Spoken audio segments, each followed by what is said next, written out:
Carol sat up in bed, blinking at the soft morning light. Her alarm had gone off, but she couldn't remember setting it. She reached for the orange bottle on her nightstand. Donepezil. 10 milligrams. Her lifeline. She swallowed the pill dry, then stared at the wall for a moment, waiting for the fog to lift. 3 years ago, she was diagnosed with transient global amnesia. Short-term memory loss. Not permanent, but unpredictable. Some days were clear. Others were like walking through mist. Her phone buzzed. A missed call from Billy, her boss at the Tribune. Probably about the asylum story. She'd been researching the old Hawthorne asylum for weeks. Strange disappearances, whispers of experiments, and one name that kept surfacing. Carolyn M. Hale. It tugged at her, like a thread she couldn't stop pulling. A knock on the ceiling. Sharon's signal. Carol smiled. Sharon lived directly above her. A freelance illustrator with a love for incense, crystals, and conspiracy theories. She was Carol's closest friend and often her memory bank. Carol climbed the stairs and found Sharon barefoot, sketching symbols in her notebook. "You forgot our coffee date," Sharon said gently. "I did?" Carol frowned. Sharon nodded. "It's okay, I reminded you yesterday. You were distracted, talking about some woman named Carolyn." Carol hesitated. "She's part of the asylum story, but I think I've seen her before." Sharon's eyes narrowed. "You mean in a dream? Or in a mirror?" Todd lived 5 miles up the road in a sleek condo filled with tech gadgets and minimalist furniture. He was Carol's other close friend. Logical, skeptical, and fiercely protective. "You're chasing ghosts," Todd said, sipping black coffee. Carolyn Hale disappeared in the 70s. "You weren't even born." "But I found her name in the archives," Carol insisted. "And her handwriting looks like mine." Todd leaned forward. "You're on meds for memory loss. You can't trust every flash or feeling." Carol nodded slowly, but something inside her whispered otherwise. The Tribune building loomed like a fortress. Inside, Morgan was already at her desk, typing furiously. Ambitious and sharp-tongued, she eyed Carol with suspicion. "You're late," Morgan said. "Billy's looking for you." Paul, the quiet photographer, gave Carol a small nod as she passed. He rarely spoke, but his photos often revealed more than words. Billy's office smelled of old paper and coffee. He handed Carol a folder. "You mentioned Carolyn Hale in your notes," he said, "but there's no record of her." Carol opened the folder. It was blank. "I wrote it down," she whispered. Billy frowned. "You need rest." It was raining when Carol dropped her briefcase on the train platform. Papers scattered like autumn leaves. A man knelt beside her, gathering them. "You dropped these," he said. His eyes were pale grey, his voice calm. "You're Carol, right?" She froze. "Do I know you?" He smiled. "Not yet." His name was Sammy. He handed her a folded note before disappearing into the crowd. It read, "You were here before. You just forgot." Back at her apartment, Carol sifted through her research. Hawthorne Asylum had burned down in 1978. But there were rumors of a hidden wing, one that housed patients with memory disorders. She found a photo of a woman labeled Carolyn M. Hale, a journalist, missing since 1977. Sharon gasped. "That looks like you." Todd dismissed it. Coincidence. But Carol felt something stir. A memory? A dream? Carol started hearing things. Whispers in her apartment. A voice saying, "I was here before." She found notes she didn't remember writing. Drawings in her notebook. Symbols Sharon recognized from her spiritual books. Paul showed her a photo he took at the asylum ruins. In the background, a woman stood in the shadows.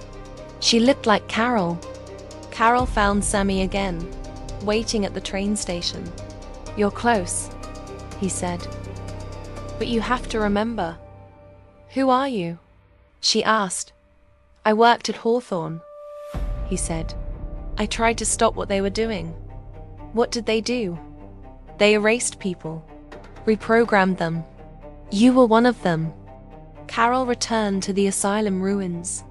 Beneath the rubble, she found a hidden room. Inside, a journal. The name on the cover, Carolyn Hale. The entries were hers. Same handwriting, same thoughts, same fears. She read, "They said I'd forget. But I won't. I was here. I saw everything.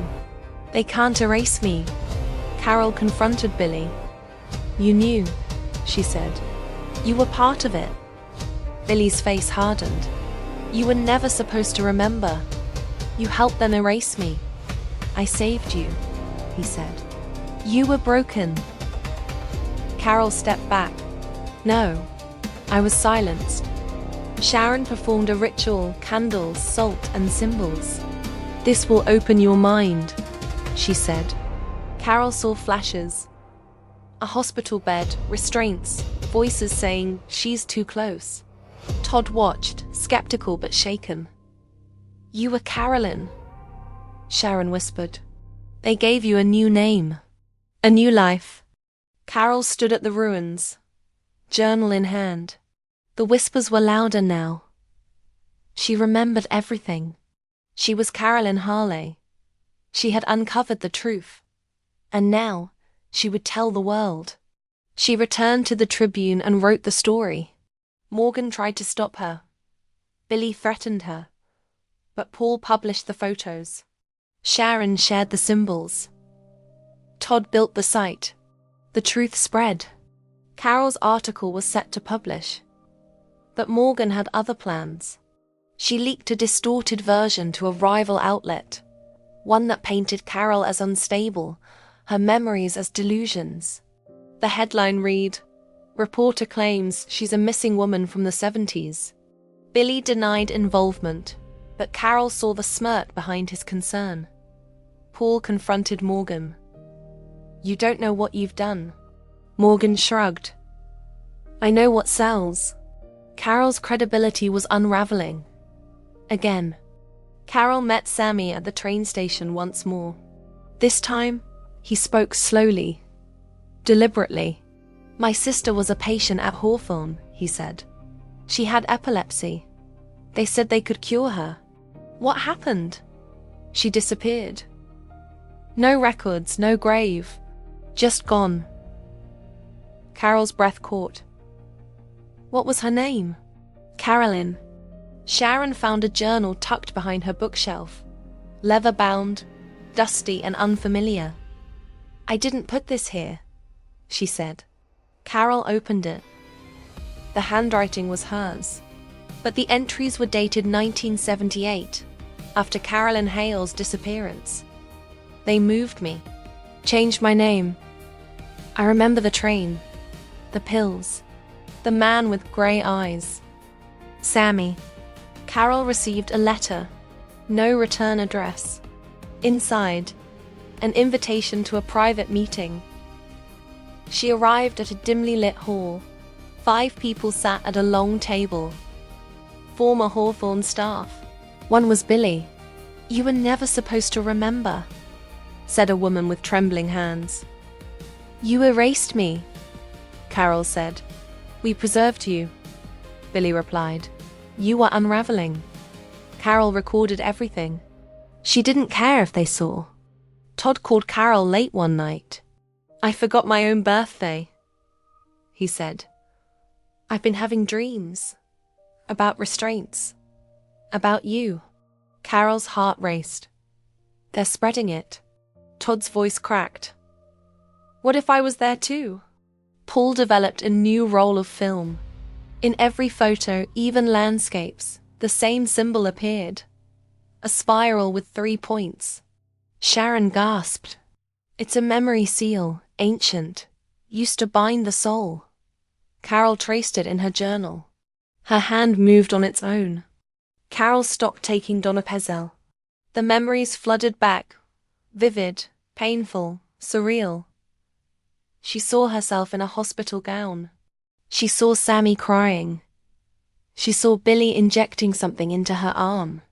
But she also saw things that couldn't be real. Shadows moving, voices whispering, symbols glowing. Was she remembering or unraveling?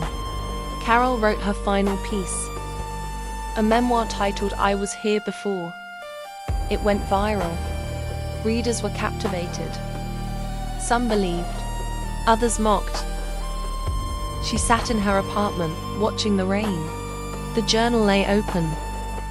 On the last page, a note she didn't write. You were never supposed to leave. She looked up. Sammy stood in the doorway. You're not done, he said. Carol moved out of her apartment. Sharon disappeared. Todd stopped answering calls. Paul's photos were confiscated. Morgan was promoted. Billy retired. Carol stood at the ruins of Hawthorne Asylum. Spiral etched into the ground. She whispered, I was here before. And the wind whispered back, You still are.